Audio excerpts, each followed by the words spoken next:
Beauty Tips by Zorba. Today I am going to do my hair. I am going to henna my hair, which I do every 6 to 8 weeks. So to prepare to do this, it's rather simple, but it's messy. You don't want to be anywhere around anybody who thinks you're glamorous, because this is not glamorous. You need apple cider vinegar. You need the henna. You need a bowl to mix it in. You need a spoon to mix it with. You need a measuring cup to measure out the apple cider vinegar. You need a shower cap. You need a mirror if there isn't one in the room that you're doing this in. It helps to have a glove to keep the worst of it off of your hands while you're doing this. The amount of henna that you need to use, of course, varies by the amount of hair you have. I have medium long hair, so I know that you use about that much henna. I have just a tiny bit left in there, so I'm just going to dump the rest of it in. That's probably slightly more than I need. I use about 1 cup of apple cider vinegar, which I nuke in the microwave first, because I can't stand cold henna. You pour this in and you mix it up, preferably without slopping it all over the place.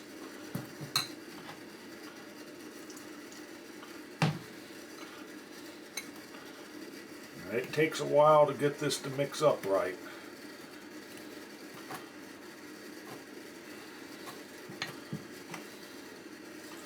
And I may actually need a little more vinegar for this.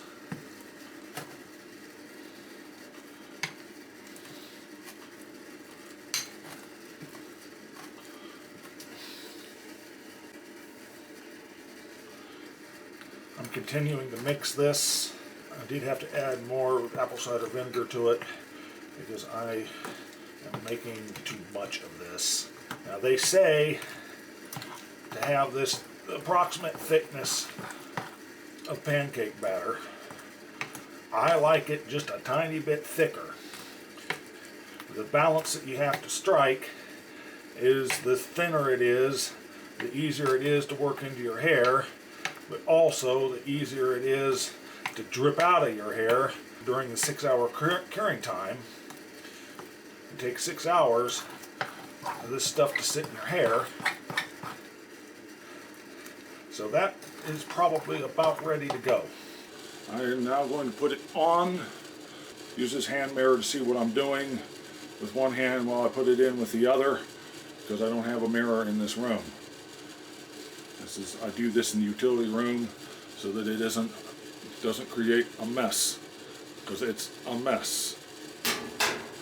First thing we do, put on the gloves, or the glove. I just use one glove on the one hand that I'm using for applying it. In this case, the right hand, because I'm right-handed.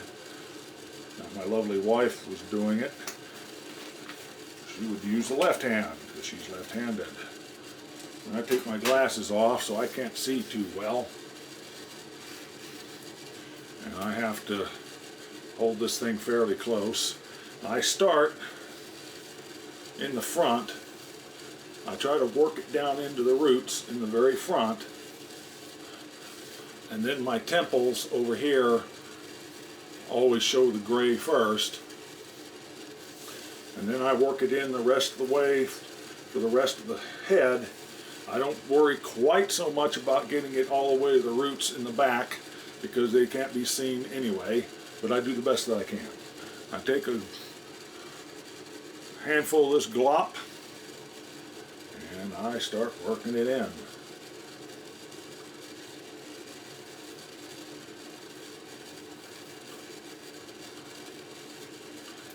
And again, if you make this a little bit thinner than I do here, it will work in easier. But it also will want drip after you're finished, and that is a real nuisance. And don't be Don't be shy. Use as much of this stuff as you need to. Get it worked in everywhere. Again, starting at the beginning. Work it in everywhere so that you can get all the gray hairs, the roots at the front. Work it in. Now when I do the back, I just do it by feel. I don't use the mirror too much. I'm going to set it down because I'm going to work the roots in the back by holding the head up and working it up this way.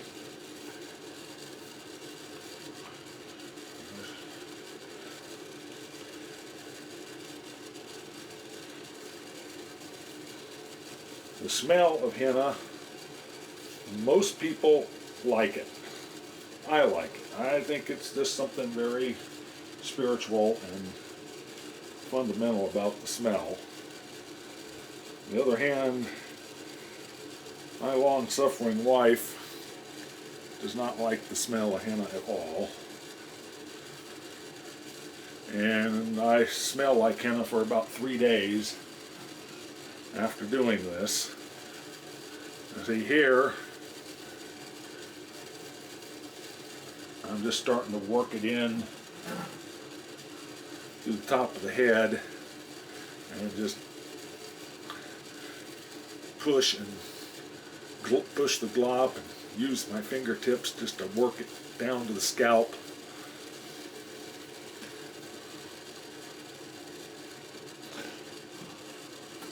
Off it comes. All right. Work it in. I probably should have done this about a week ago, but I held off until today because in 2 days I'm going to a witch's ball and I want to be in my elegant Gothic aristocrat costume, complete with updo, and I want my hair to look its best. I have a wiglet that matches my hennaed hair color. My hair lady will build into an updo. I'm going to look in the mirror here for a moment just to double check the edges here.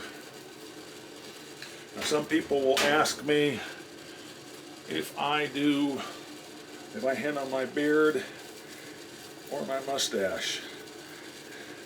And the answer to that is no. Reason being, as facial hair grows so fast that I have to dye that hair about every 10 days, not every 6 to 8 weeks, and it has to be on for 6 hours, and it's just not my idea of a good time. So I do not use henna. I use the Just for Men chemical stuff for now anyway. Now if I get to the point of where I develop an allergy to the chemical hair dye, then I will rethink this. And speaking of chemical hair dye, if you have never hennaed your hair and you have used chemical hair dye on it, do not put henna on your chemically dyed hair without doing a very thorough test. Take some hair from your hairbrush and henna that, because henna and chemical hair dye can react very badly to each other. You can end up with your hair actually melting from the combination, or it can turn strange and wonderful colors that I have read can include such wonderful things as Bozo the Clown Orange, Frog Butt Green, Swamp Bottom Black, or my very favorite, Goat Vomit Yellow. And that goes for going either way, putting chemical hair dye on hennaed hair or putting henna on chemically dyed hair. Harvest hair from your hairbrush, do a thorough test before you do it to your hair. And that is from the webpage called Henna for Hair, written and maintained by Catherine Cartwright Jones, who is, near as I can tell, is the world's authority on henna, its history, its use, and how to do things. And by the way, if you're wanting to use henna for the beautiful henna patterns on hands, and it's sometimes called henna tattoos, which are really not a tattoo, but whatever, the Eastern Indians use them. I've had it done, it's beautiful. Do not use anything called black henna. Black henna may or may not contain any henna at all. What it does contain is black chemical hair dye, and you put it directly on the skin, and it can result in extremely ugly sores, blistering, and scarring. See Henna for Hair for more information. Okay, I think I am pretty much done here. You're probably sick and tired of watching me smear this crap in my hair. So I just get my hair all piled up on top here. I've worked it all in, as much as it's going to work in.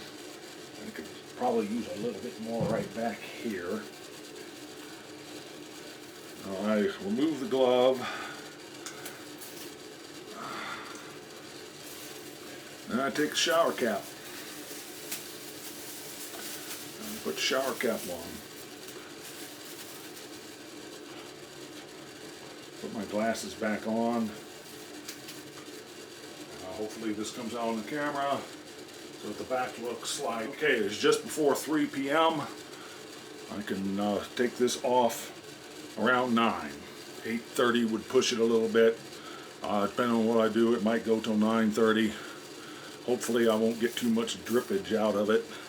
It tends to drip in the last hour or so if it's going to drip. A little bit on my hands. I need to clean this mess up, and we will reconvene in 6 hours. Goddess bless. One other quick note on cleanliness.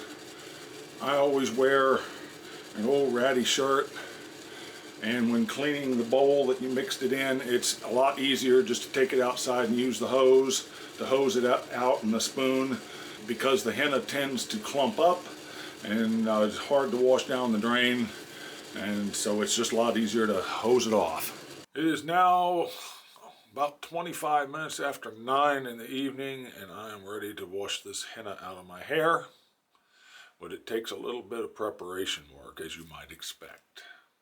This is a rather small bathroom, and I do not want to stain things up with henna. This is what you might call a quasi walk-in shower. It's not quite big enough to be a walk-in. So what I do is take the curtain completely out of the room. I remove the throw rugs from the floor, and a little bit of water will splash out onto the floor, and I just muck it up with extra towels after I'm done. That way I don't get henna on the shower curtain, and I can rinse down the walls, because there's a lot of mud going down the drain.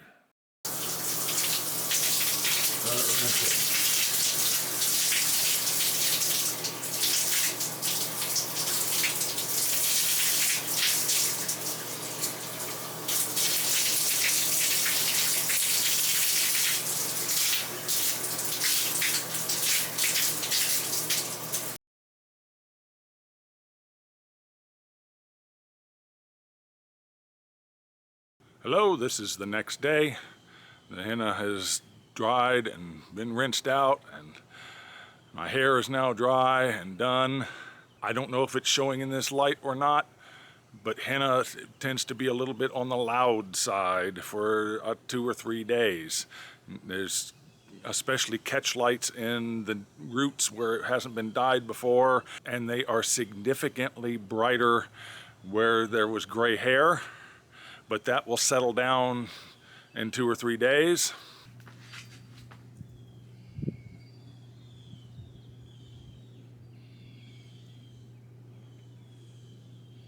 Lastly, I recommend highly that you cover your pillow with a towel for several days. I usually go about 3 days using a towel over my pillow, and then I will use the towel if my hair is wet when I go to bed, which sometimes it is. If it's dry after 3 days, I don't worry about it because it can otherwise stain your pillow. When one gets all gussied up like this, one should never pass up the opportunity to vamp it a little bit for the camera. This is my elegant Gothic aristocrat outfit I'm wearing to the witch's ball.